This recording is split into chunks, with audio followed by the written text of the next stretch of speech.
Namaste. It's quite common for people to be afraid of closed spaces, but uncommon to be fearful of going out of the house or open space, where the individual may find it difficult to escape or get help. This is a mysterious and elusive disorder, and rightly called agoraphobia, where the word agora in Greek means gathering place or a marketplace. To understand this subject in more detail, we have with us our psychoanalysis consultant, Mr. Himanshu Vaidya. Namaste, sir.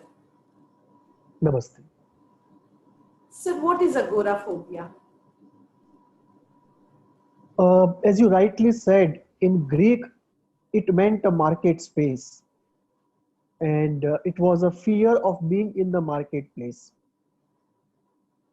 Essentially, if we look into the core meaning of this disorder, it is related to fear of spaces, fear of being in particular situations, and they relate to being out of home, being out of uh, being in a crowded place, being in a bus line, using transportation, uh, you being in a very close space like a small room or even a theater. And the person who suffers from this, when he is put in that situation, he feels very high order of anxiety for no perceptible reason, where everyone else around him is not feeling the same way, but he feels very anxious. And most often he is not able to reason out why he is feeling so anxious. And that anxiety in turn leads to behaviors which are either avoidance behaviors, or depending on the level of anxiety, one can show somatization, one can just show palpitation, one can also show blankness of mind or any other symptom of anxiety in the body. So essentially what we are looking at is a disorder where the person finds it difficult to be in certain spaces, open or closed, alone or in a crowd. And this difficulty with the person impairs his personal, professional or occupational life. So this uh, disorder uh, is a specific kind of phobic disorder, but more related to phobia of certain spaces and situations, and therefore has been carved out of the specific phobia diagnosis, and a separate diagnosis has been put. So this is agoraphobia. Any specific symptoms to this disorder? Yeah, the DSM says one has to have two or more of the given five symptoms. And the given five symptoms they have mentioned relate to being out of home, being uh, using public transportation, standing in a line, being in a crowd, being in a closed space. Okay. These are some of the typical situations which create anxiety in people suffering from agoraphobia. So they feel highly anxious, they try to avoid these things, and that in turn impairs their life. So at least two out of these five or six have to be met for somebody to get classified as suffering from agoraphobia. Sir, what is the psychoanalytic explanation of the causation of this disorder? Because it's essentially a phobic disorder, the essential logic of phobia will apply. That something innocent becomes an object of fear. Like going out of home is very innocent for everybody else, but for the person suffering from this sickness. For him, going out of home is not innocent, it is loaded with fear and anxiety. Okay? Similarly, using public transport for you and me may be perfectly fine, but if we develop agoraphobia, then using public transport itself will become a challenge and anxiety provoking. Standing in a crowd is perfectly normal for every one of us, most of us, but for some, it provokes huge anxiety. Okay? being in a theater, we actually enjoy. Most people enjoy being in a theater. They actually pay money to go to a theater. But for some, the very fact that the theater is a closed space, the moment everything is closed, they start feeling very, very uncomfortable in that closed space. So, what we are looking at is the essential logic of a phobic disorder continues, that an innocent object or innocent situation has become now terrifying or anxiety provoking. So the question is why? And psychoanalysis provides answers in some specific ways. Let us take some of the features of this sickness and try to do a psychoanalytic explanation. The fear of being in a crowd is often related to sexual fear of being assaulted from the back. So the unconscious fear of sexual assault from the back is often related to the fear of being in the crowd. The fear of being in the crowd in Kleinian sense is also explained by attack of the bad breast, where you in early childhood have attacked the bad breast and disintegrated into pieces, and now all those pieces are coming back to attack you. So the people around you, the crowd, becomes like a crowd of the bad breast, each of them ready to attack. It may be because of very fragile ego and inferiority that the ego disintegrates, right, in front of the crowd with something resembling the social anxiety dynamic. And because of the disintegration, the anxiety may mount. There also can be a fear of getting lost and the fear of losing everything that one knows, a childhood fear, where in a crowd as a child, you may have felt that somebody will take me away, kidnap me, or I will lose my parents and everything will be broken apart. Those kind of fears in the crowd may also be alive still in the person. Let us take the second element of going out of the house. Psychoanalysis says going out of the house can create anxiety because of many reasons. First, it may just be the separation anxiety, that the house has become like the good mother and one is not able to separate from the good mother because of fear of abandonment, infinite pain and death. So it's essentially a separation issue which is coming out in a particular form which we are calling agoraphobia. Second explanation would be the very vastness of the openness outside, right, creates the fear of disintegration. It is the vastness of the outside which provokes this fear of disintegrating from the inside. That can be a second fear of going out of the house. Third fear of going out of the house can be Kleinian, that somebody will attack me and I will be killed. The fourth fear can be Freudian, that there might be a repressed homosexual dynamic which leads to a kind of a silent paranoia that if I go out, right, somebody is going to attack me and I will be killed. But here the dynamic is homosexual, unlike the Kleinian where the dynamic is essentially based upon aggression and the fear of the bad breast. And lastly, there can be a fear of committing something which is morally unacceptable. It is the guilt which is creating anxiety. That if I go out of the house, I will end up satisfying my desires, which may be sexual or which may be aggressive, which are not permissible to my morality. So going out of the house may be interpreted to say that going out of the house is equivalent to satisfying my sexual or aggressive desires, which are not acceptable to my morality. That would be the second difficulty of going out of the house. Fear of the closed spaces can refer to, psychoanalytically speaking, the fear of suffocation. So the fear of open spaces can relate to the fear of disintegration, and the fear of closed spaces may relate to the fear of suffocation.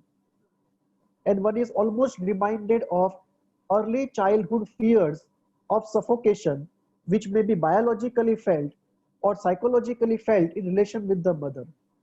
That the mother may be smothering, the mother may be too controlling, the mother may not allow the person to really breathe freely in a psychological sense. And that suffocation in relation with the mother may be felt or felt in a metaphorical way when everything is closed. It almost appears as though one is going to be trapped again in that situation in which one was with the mother, and that fear of getting trapped again and consequent pain after being trapped there is what creates anxiety.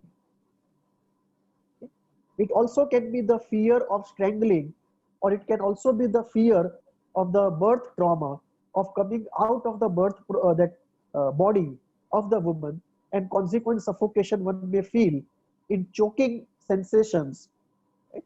And therefore anything that is closed can get associated to that choking and that desperate attempt to breathe. Similarly, fear of public transportation also can refer to many things.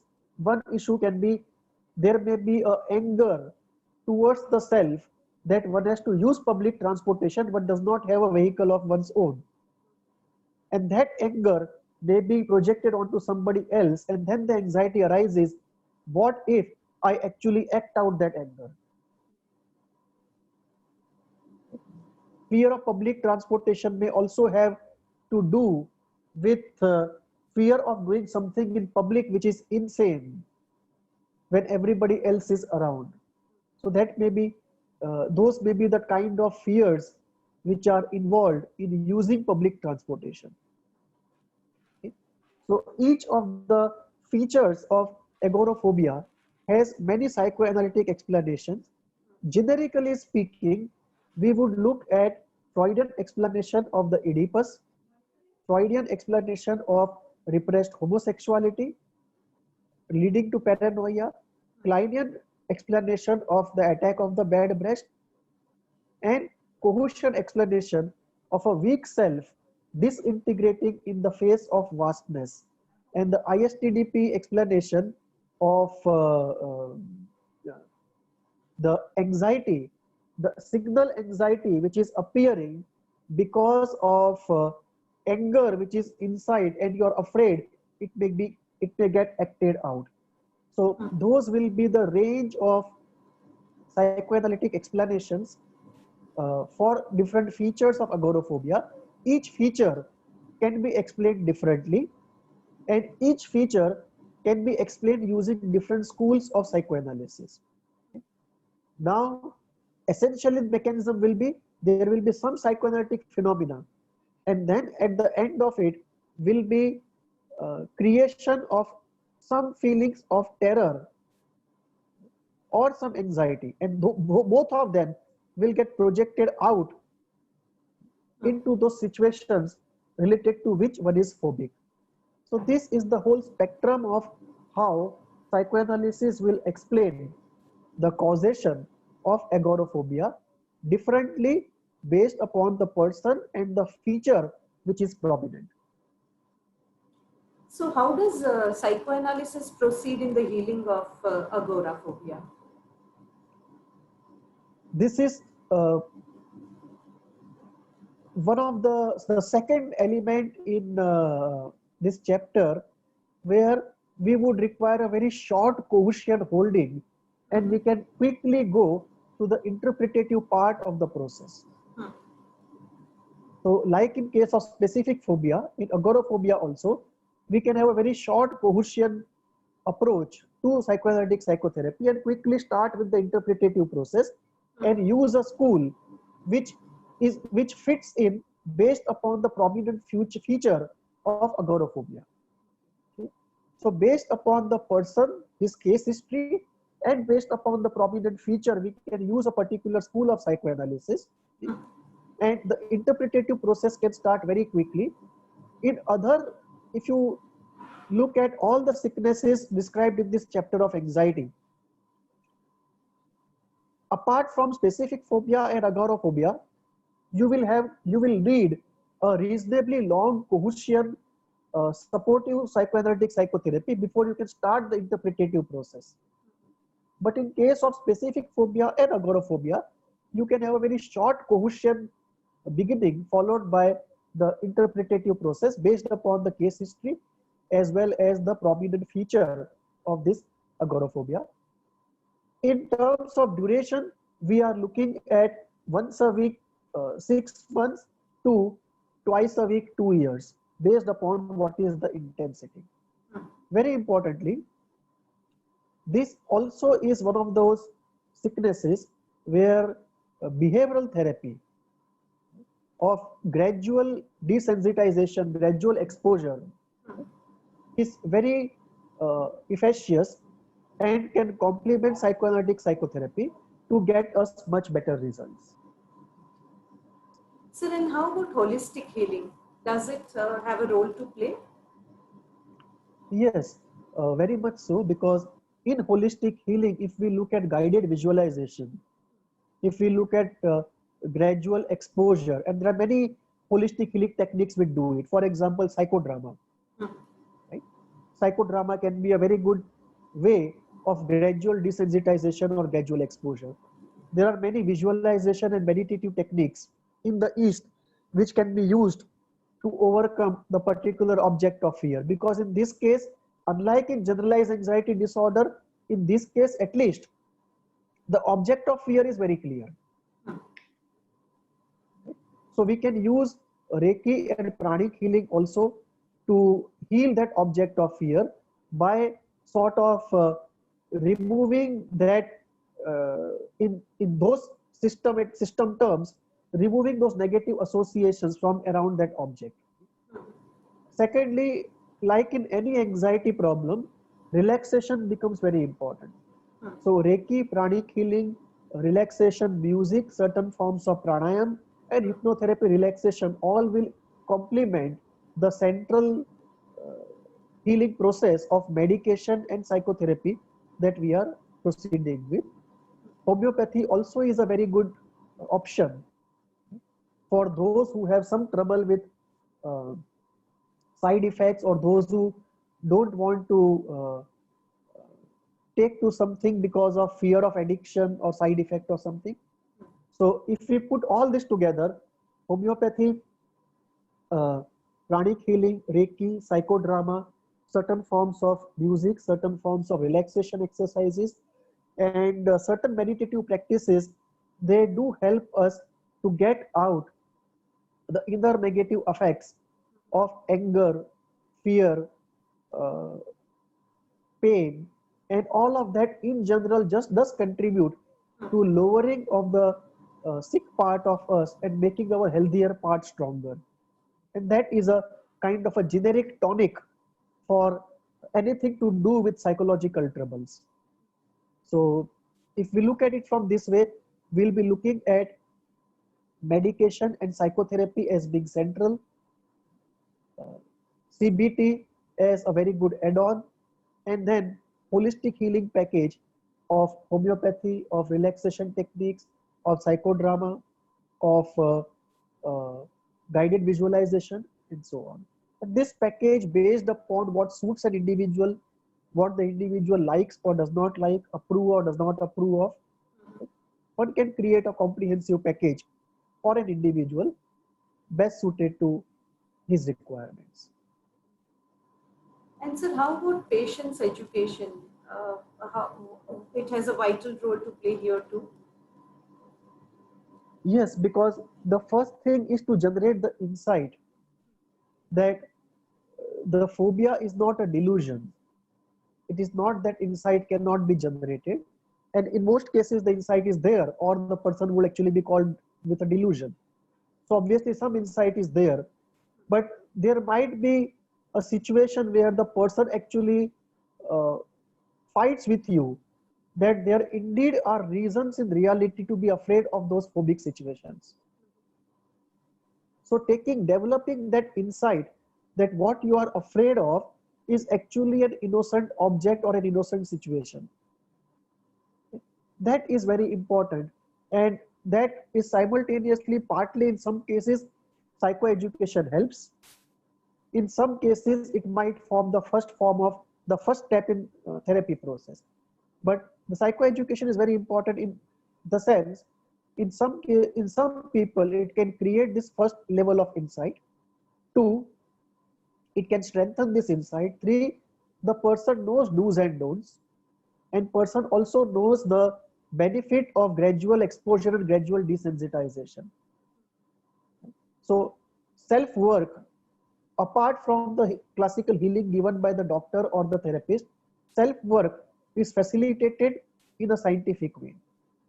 Fourth, he knows what aggravates and what soothes him, and therefore he can go and report in a better way what is working and what is not working to the therapist or the psychiatrist, whoever is treating.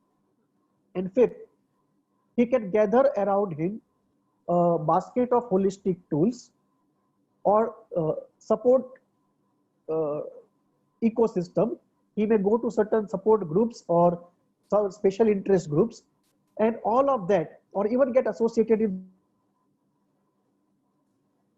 that, directly or indirectly help him the anxious part much better.